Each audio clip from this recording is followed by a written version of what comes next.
On reprend je dirais une aventure vraiment tout à fait intéressante à découvrir. Qu'est-ce que tu as fait là? Justement, tu as Jules, si je me souviens, non, c'est ça, qui travaille aussi pour toi, hein, tout simplement là. Tout à fait, tout à fait. C'est un vieil ami, hein, depuis les Beaux-Arts, on ne se quitte pas. Hein. Alors l'intérêt de ce travail-là, c'est un petit peu de remonter à la Renaissance, à l'époque où on va découvrir, par la médecine, le cadavre. Donc là, il s'agit du fameux de Saint-Miel, hein, et l'on va essayer d'expliquer pourquoi il est décharné. C'est pas par hasard, il y a eu des essais médicaux à cette époque-là, de transformation des cadavres pour avoir... On rentrait dans la médecine, on découvrait ce qu'était le corps humain qui était peu connu dans son organisation interne, dans son fonctionnement. Et le but des chercheurs, c'est l'un des principaux, mais c'est après, c'est bien après Ligier Richier, on est dans les années 1760, 70, 1780, c'est Honoré Fragonard. D'accord. Alors qu'il ne faut pas confondre avec l'autre Fragonard, qui est Jean-Honoré Fragonard. Hein.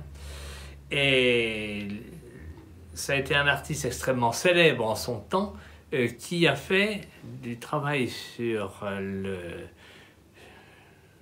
l'inspection, je dirais, du corps humain, et il va transformer les cadavres en œuvres d'art. D'accord. Donc il va injecter des cires, il va injecter du formol et d'autres produits pour conserver les cadavres et les mettre dans un état morphologique esthétisant. D'accord. Donc c'était tout à fait nouveau. On sortait comme de l'Ancien Régime, il y a des choses qui ne pouvaient pas se faire à cause de la religion également. Hein. Donc ce travail sur le cadavre a été bien sûr recherché dans ses finalités par de nombreux artistes. D'accord. Et là, bon, je vais essayer de reproduire cette œuvre qui est gigantesque, c'est fabuleux, qui est réputée dans le monde entier, à travers une recherche qui est graphique. On passera à la sculpture après. Pour l'instant, on va se limiter à la compréhension graphique, c'est-à-dire à travailler avec une espèce de trompe-l'œil uniquement dans les gris. Très bien. Voilà. Est-ce qu'on peut dire Ligier Richier, par rapport à ce que tu viens de dire sur Fragonard, était un peu précurseur du coup dans cette œuvre-là? Tout à fait, bien sûr, bien sûr. Alors Ligier Richier, bien sûr, lui avait encore au-dessus de lui tous les interdits religieux de son temps, aussi bien du côté des catholiques que des protestants. C'était risqué à cette époque-là, mais le travail était jugé tellement perfectionné, si on peut employer ce terme, à l'époque, qu'on n'a pas osé aller contre cette œuvre, d'autant plus que Ligier Richier n'a laissé aucune autre œuvre contestable ou contestée. Voilà. Donc là, on entre dans un domaine où l'esprit est présent, pas uniquement l'œuvre elle-même en tant qu'élément d'esthétique, qu'élément du beau, non. Il y a cette vision aussi de l'esprit qui est dans le cadavre et qui fait partie de manière intrinsèque dans ce cadavre. Voilà. Je te laisse travailler, mais je te pose une question en même temps, Jacques. Est-ce que c'est aussi une vision médicale du coup? Parce que la pose, comme tu viens de le faire avec Jules, le bras levé, tout ça, est-ce que c'est aussi pour découvrir un peu l'anatomie du corps ou pas? À l'époque, bien sûr. Oui. À l'époque, c'était évident. Pour nous, on avait tout ce qu'il fallait aux Beaux-Arts pour faire cette étude académique, hein, bien sûr. Mais à cette époque-là, non. Il fallait braver les interdits dont on vient de parler. C'était pas si simple. C'était d'autant plus que prendre comme sujet un cadavre, ça n'était pas évident du tout, pour des tas de raisons sanitaires, entre autres, hein, bien sûr. C'est sûr. Voilà. Donc ici, pour résumer un peu ce qui a été fait, j'ai tracé au fusain pour avoir déjà un départ. Je sais maintenant où je vais, j'ai pu mettre en place la hauteur de ce que je veux traduire. Je suis un peu plus petit, bien sûr, que l'original. Je suis simplement guidé par une taille de toile, je dirais, du commerce. Voilà, tout simplement. Voilà, tout simplement. Pour ce que je voulais faire, c'était tout à fait suffisant. Donc j'en ai tiré une image que j'ai étudiée par plusieurs dessins, on les verra après. Et maintenant, il me faut commencer à la mettre en position. Alors, le premier travail que je vais faire, c'est d'effacer. Je vais effacer parce que je ne veux pas laisser trop de fusain sur la toile, parce que ce fusain se mélangerait à ma peinture et me poserait quelques problèmes dans le futur de transformation du carbone du fusain. Et je risquerais de peindre des nuances fausses. D'accord.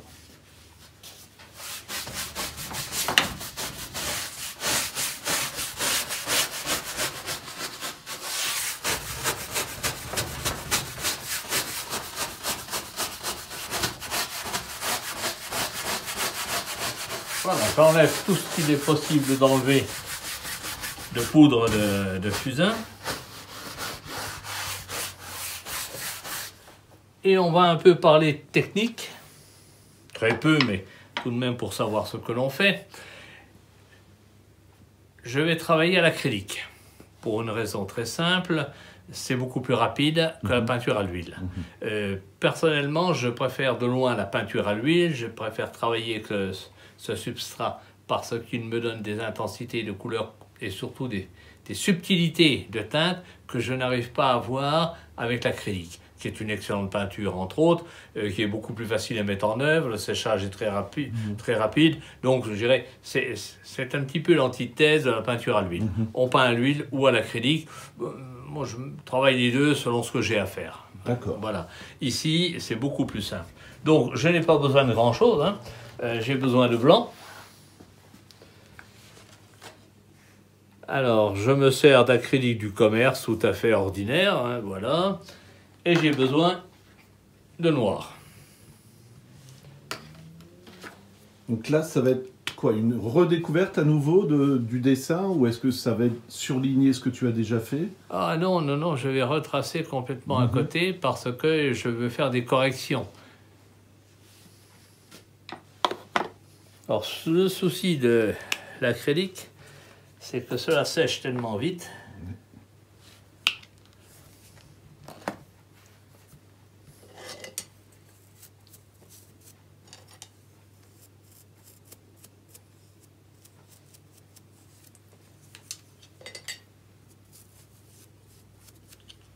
Voilà, je vais prendre un pinceau assez souple pour commencer, avec des poils synthétiques, mais c'est suffisant. Un peu d'eau.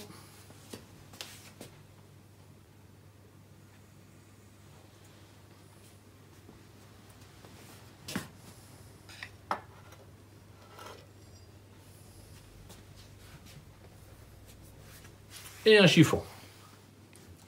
Mon cigare, je lui prête. Voilà.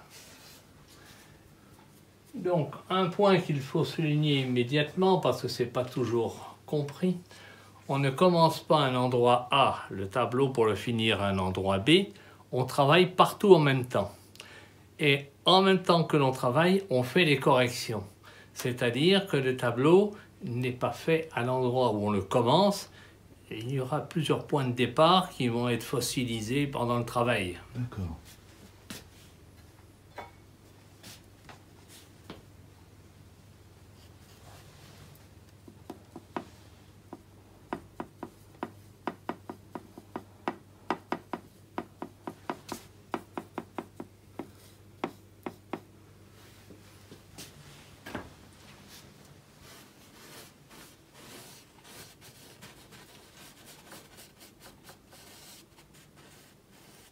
Voilà, je vais déborder largement sur la tête parce que j'ai environ 1 cm de faux à plomb que je vais corriger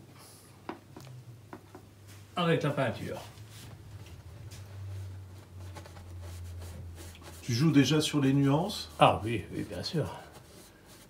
Je vais monter les ombres en même temps.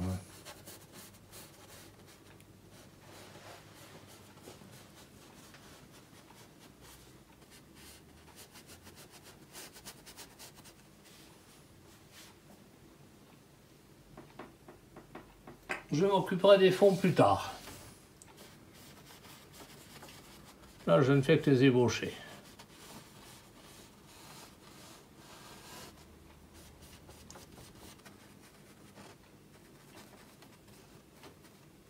Alors moi, je peux te dire, qui suis néophyte, c'est impressionnant parce que les ombres, en un seul coup de pinceau, tu arrives à avoir des nuances et ça, je ne saurais jamais comment on fait. Oh, c'est pas compliqué. Ben, quand même. C'est une question d'expérience, c'est tout. Ouais. C'est incroyable.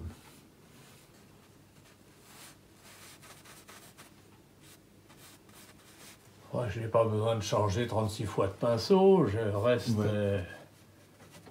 avec un seul pinceau dans un premier temps. Je changerai de pinceau quand on sera dans un travail de finition.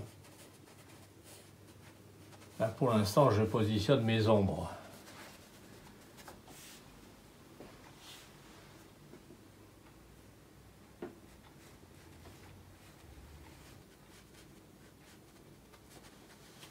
Tu reprends de l'eau assez souvent ou tu restes une fois lancé avec la peinture? Ah ben ça, c'est la peinture qui parle. D'accord. Si c'est mal, je rallonge avec de l'eau, sachant que plus je mets d'eau, moins la peinture sera solide. Parce qu'on va diluer le médium qui assure le fixage je dirais, du pigment colorant. Et s'il y a trop d'eau, ben, le pigment ne tiendra pas. Hein? Ce n'est pas la couche de vernis final qui tiendra le pigment. Ça risque de se décoller. Donc il faut rester assez raisonnable avec l'eau. Alors une autre question de néophyte. Oui. Est-ce que tu changes souvent de pinceau ou est-ce que c'est un pinceau assez ancien que tu as là actuellement? Oh non, je suis fidèle à mes pinceaux. Parce que je vois les poils sont pas abîmés, c'est pour ça que je te demande, parce que quand je vois c'est pas la dureté du trait, mais justement il est bien il faut les bien choisir au départ. Voilà, c'est ça. Les pinceaux amateurs sont très mauvais pinceaux généralement. Il faut dépenser un peu d'argent dans la qualité de ces pinceaux. Et on peut faire une vie avec un pinceau. Hein. Il suffit bien sûr de bien le traiter, c'est-à-dire après la peinture, de le nettoyer à l'eau et au savon. Et le dernier passage au savon, il faut laisser le savon sécher sur le pinceau. D'accord. Ce qui va lui donner une certaine solidité au poil pendant le séchage, que l'on va renettoyer avant de commencer à peindre. Voilà les petites astuces de métier. Tout à fait. Hein. Rien de bien compliqué.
Tu vois, je travaille partout en même temps. Oui. Je ne finis pas un endroit particulièrement.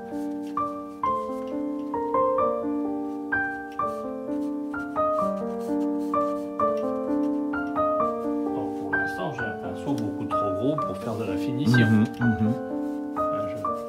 Je plante les grandes surfaces.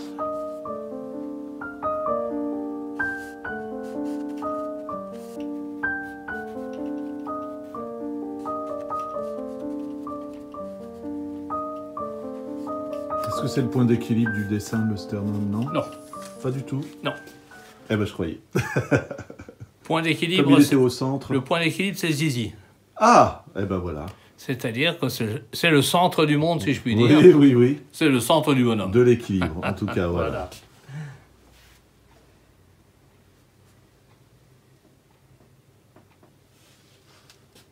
Pierre Perret nous en a parlé avec beaucoup de raffinement.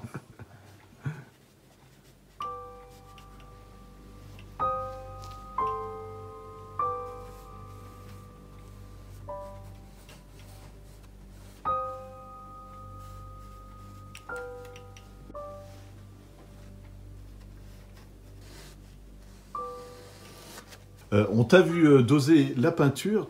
Tu n'en as même pas remis, hein, si je me trompe pas. Non, non. Et tu as quasiment fait, allez, la moitié, une bonne moitié, enfin non, presque la moitié du corps, non? Non, pas la moitié. Ah ouais? Non, Quand on regarde comme ça. Allez, à peine un dixième. Ouais.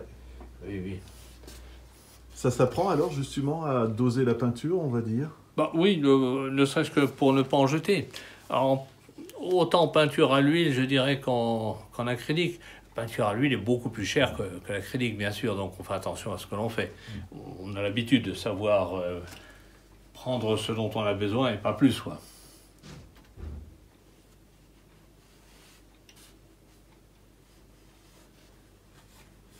Donc comme tu disais, tu reviens cette fois-ci sur le visage. Ah ouais, je reviendrai Voilà. très régulièrement sur le visage comme sur le reste pour avoir un panorama d'ensemble. Si je finis un détail et qu'il n'est pas à sa place, ben c'est beaucoup de temps perdu. Ouais.